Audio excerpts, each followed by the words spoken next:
The winter wind howled through the busy New York streets, biting cold against anyone caught without shelter. Snowflakes swirled beneath glowing streetlights, and most people hurried past with their collars pulled high and their eyes fixed on the ground.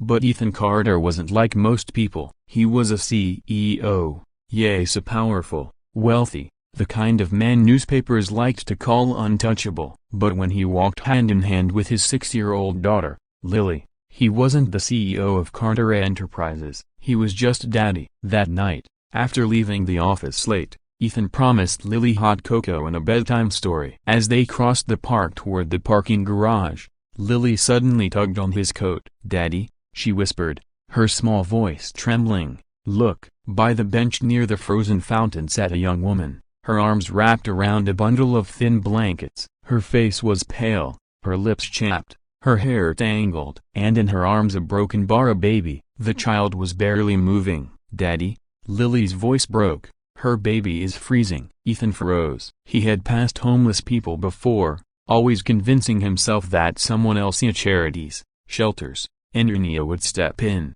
but tonight was different. The desperation in Lily's eyes cut deeper than any business deal, any quarterly loss, any sleepless night. He knelt in front of the woman. "Mama broken bar, are you okay?" Her eyes lifted, hollow and red-rimmed.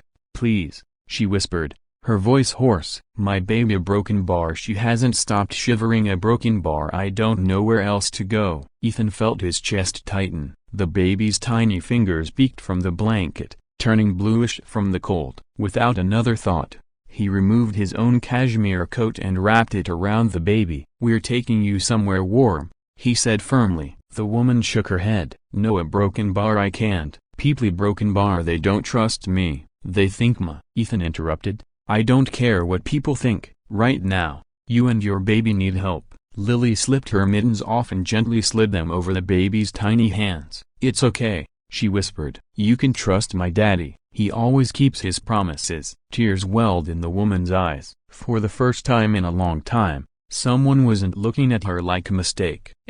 Minutes later, Ethan's driver sped them to the nearest hospital. Doctors rushed the baby into the emergency room, wrapping her in warm blankets, checking her vitals. The young mother, her name was Gracia, sat trembling, still in disbelief. Ethan stayed. He bought her food, covered her medical bills, and refused to leave until both mother and child were safe. That night, as Lily drifted to sleep on his lap in the waiting room, Ethan watched Grace cradle her baby, now breathing steadily, finally out of danger. "Why?" Grace asked softly, her voice breaking. "Why would you help me?" Ethan looked down at his daughter, then back at her. "Because one day, that could be her, and I pray someone would care enough to stop." Weeks later, Grace stood in Ethan's office not as a stranger, but as a new hire in his company. She had been a teacher once, before tragedy and debt stole her stability. With a little help, she was rebuilding her life. And every Friday, Lily would visit the daycare downstairs to play with Grace's baby, who now giggled instead of shivering. Sometimes, the greatest stories don't begin in boardrooms or penthouses. Sometimes, they start on a cold park bench, with a child's voice breaking the silence.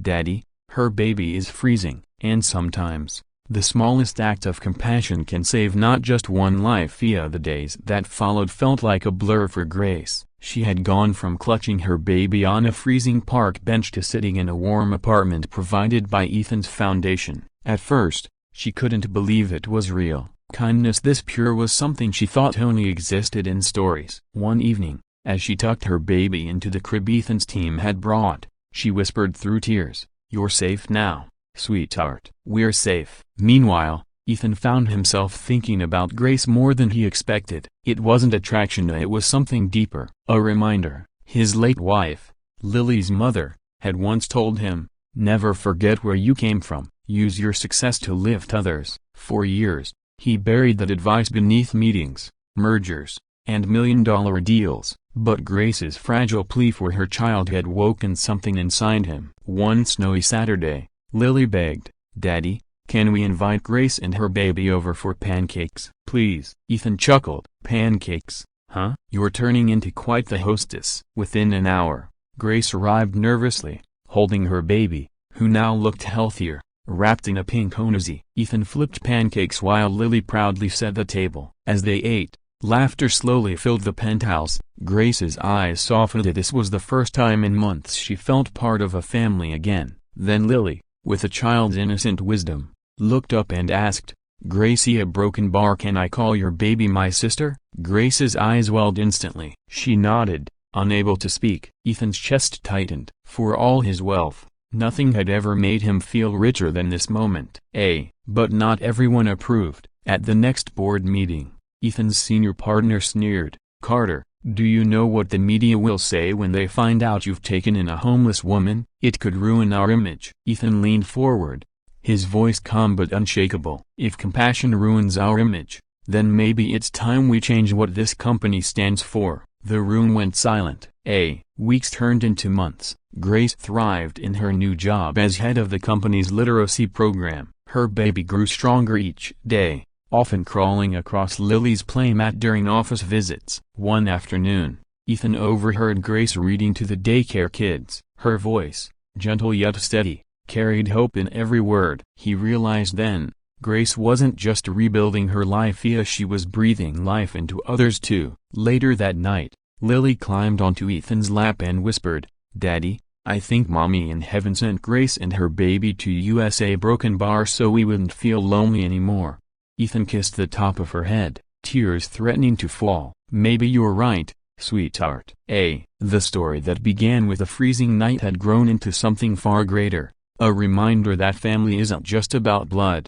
It's about love, kindness, and the courage to stop when everyone else walks by. And sometimes, it takes a child's voice to open a grown man's heart. But